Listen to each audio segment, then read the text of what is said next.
Salam damai sejahtera buat semua kita.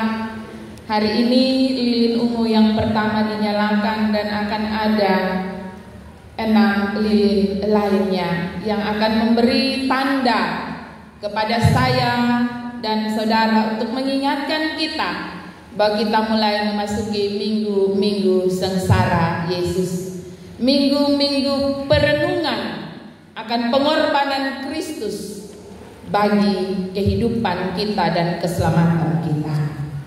Saudara-saudaraku yang kekasih, perumpamaan tentang penggarap-penggarap kebun anggur. Yesus menyampaikan perumpamaan ini sebagai sebuah nubuatan akan kematiannya. Yesus juga memberikan gambaran kepada umat Israel tentang hak kesulungan mereka, tentang hak sebagai umat Allah yang menjadi bagian mereka, yang pada akhirnya mereka sendiri membuangnya. Saudara-saudaraku yang kekasih, kita melihat bacaan ini dan kita melihat apa yang dilakukan oleh Allah sebagai pemilik kebun anggur yang digambarkan oleh Yesus dalam perumpamaannya. Yang pertama, pemilik kebun anggur ini, ia membuka kebun anggur, ia menetapkan satu tempat yang akan ditanami oleh bibit yang baik, bibit yang unggul, dan anggur-anggur yang akan ada di sana. Yang kedua, dia menetapkan batas-batasnya, ia memagari sekeliling umatnya dengan baik. Umat Tuhan adalah umat yang dikhususkan. Umat Tuhan dipagari oleh Allah dengan baik. Yang ketiga, ia menggali lubang tempat pemerasan. Ia menyiapkan tempat untuk memanen hasil-hasil kebun anggur. Yang ketiga, ia mendirikan menara jaga. Ia mendirikan tempat perteduhan bagi para penggarap. Para penggarap akan tinggal diam dan berjaga-jaga di tempat di mana mestinya ia berada.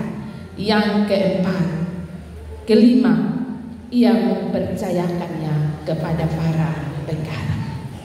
Setelah ia menyiapkan segala sesuatu, ia mempercayakan kebun anggur milik Allah ini kepada para penggarap. Dan tentu saja sebagai seorang pemilik kebun anggur, ia pun mengharapkan ada hasil-hasil yang baik yang mestinya menjadi bagian sukacitanya ketika ia ada dan ia mampu menikmati hasil dari kebun anggur. Tapi apa yang ia dapatkan? Secara berturut-turut 3 kali ia mengirimkan para hamba-hambanya untuk dapat membawa hasil dari kebun anggur itu. Tapi yang ia dapatkan adalah kekecewaan. Saudara-saudaraku yang kekasih dalam kasih Tuhan kita Yesus Kristus, umat Israel adalah umat yang dipilih oleh Allah secara khusus.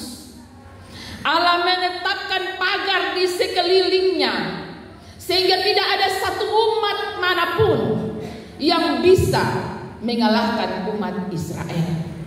Ia memilih para tokoh untuk memimpin umat itu, menjaga umat itu dengan baik. Dan yang diharapkan oleh Allah, umat Israel mestinya mampu memberikan buah yang baik, pengenalan akan Allah dengan benar, mengasihi Allah dan mempermuliakan Allah. Itulah buah-buah yang diharapkan oleh Allah pada saatnya. Tapi apa yang mereka dapatkan? Apa yang didapatkan oleh Allah sebagai pemilik kebun anggur?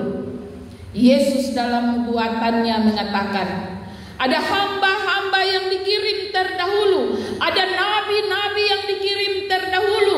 Tapi apa yang dilakukan oleh imam kepala, para ahli Taurat, orang Farisi? Justru mereka membunuh para nabi-nabi Tuhan yang menyatakan kebenaran. Bahkan Yohanes yang mendahului Yesus dibunuh oleh pemimpin Yahudi, yaitu Herodes. Orang-orang yang tidak mau menerima kebenaran, orang-orang yang tidak mau menerima dan mengenal Allah dengan baik. Dan yang terakhir, Yesus menubuatkan tentang dirinya sendiri, tentang kematiannya yang akan terjadi, di mana umat Israel sendiri di bawah pimpinan para Farisi dan mahkamah agama menjatuhkan hukuman dengan penyaliban, menolak anak Allah karena mereka sendiri tidak mengenalnya. Saudara-saudaraku yang kekasih dalam kasih Tuhan Yesus Kristus, Yesus sendiri akan mati. Yesus sendiri akan dibunuh oleh umatnya sendiri yang dipimpin oleh para pemuka agama, yang karena itu oleh kematian dan kebangkitannya jalan terbuka, keselamatan terbuka, dan keselamatan ditawarkan kepada segala bangsa. Sama seperti perumpamaan ini, ketika anaknya ditolak dan dibunuh oleh para penggarap, maka Allah sendiri akan mengambil hak dari kebun anggur itu untuk diserahkan kepada yang lain. Ini sedang berbicara tentang keselamatan yang terbuka dan ditawarkan oleh Allah melalui kematian dan kebangkitan Kristus kepada seluruh umat manusia. Kita ingat bahwa ketika Yesus sebelum naik ke sorga, Ia menyampaikan pesan yang kuat, pergilah, jadikanlah semua bangsa muridku. Saudara-saudaraku yang kekasih, hak istimewa umat Israel diambil oleh Allah dan diberikan secara universal kepada setiap orang tanpa kecuali, kepada saya dan saudara. Hak keselamatan itu disampaikan sampai hari ini kepada setiap orang, dan pilihan itu ada pada kita, menerima atau menolak tawaran keselamatan yang datang kepada kita. Yesus memberikan perumpamaan tentang gambaran penolakan para imam-imam kepala, orang-orang Farisi. Kebun anggur adalah kehidupan kita manusia. Kebun anggur yang telah ditawarkan ini adalah saya dan saudara. Allah sebagai pemiliknya.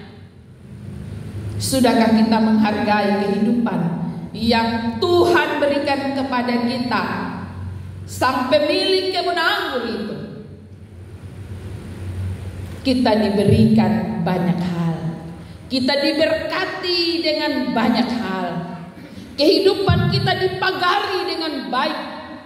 Allah ada sebagai Allah yang senantiasa menolong dan menjaga kita. Dengan memaknai dan menyambut kasih dan pengorbanan Kristus, maka jangan sampai ada seorang pun daripada kita yang menolak kehadiran Allah di dalam hidupnya, ataupun kita bertingkah angkuh dan menolak kasih karunia Allah. Kekasih Tuhan sekalian, menerima dan mengakui pengorbanan Kristus di dalam hidup kita, itu berarti kita mampu mempersembahkan hasil yang benar, persembahan yang benar kepada Allah, dengan mempercayakan hidup kita hari lepas hari dalam tuntunan Tuhan. Firman Tuhan berkata dalam bacaan ini, batu yang dibuang oleh tukang-tukang bangunan telah menjadi batu penjuru. Yesus yang ditolak oleh umat Tuhan, umat Israel, telah menjadi batu penjuru bagi umat Tuhan di mana saja yang menerima Dia sebagai dasar yang kuat dalam kehidupan beriman saya dan saudara. Menjadikan Yesus sebagai batu penjuru dan membiarkan Yesus menentukan seluruh kehidupan kita. Yesus sebagai tolak ukur, Yesus sebagai dasar kehidupan, Yesus sebagai keteladanan dalam kehidupan kita, Yesus sebagai penentu bangunan kehidupan kita. Entahkah itu kehidupan pribadi dan keluarga ataupun kehidupan bergereja. Yesus yang ditolak oleh umat Israel adalah Yesus yang sekarang menjadi juru selamat pribadi kita. Bagi setiap orang, setiap kita secara pribadi. Pertanyaan refleksi bagi saya dan saudara, sudahkah kita memberikan hasil yang baik dan yang berkenan di hadapan Allah lewat kehidupan kita? Pada saatnya Allah akan bertanya, di manakah buah-buah yang engkau hasilkan? Pada saatnya Allah akan memanen buah-buah dari kehidupan kita. Siapkah kita memberikan yang terbaik dari kehidupan ini, yaitu persembahan yang hidup, yang kudus dan yang berkenan?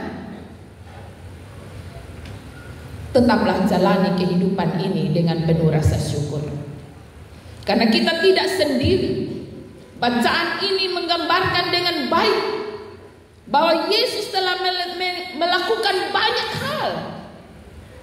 Dia menetapkan kebun anggur, Dia memagarinya, Dia menyiapkan segala yang perlu di saat kita menerima berkat Tuhan, dan Dia menyediakan tempat perlindungan agar kita aman dalam kehidupan kita.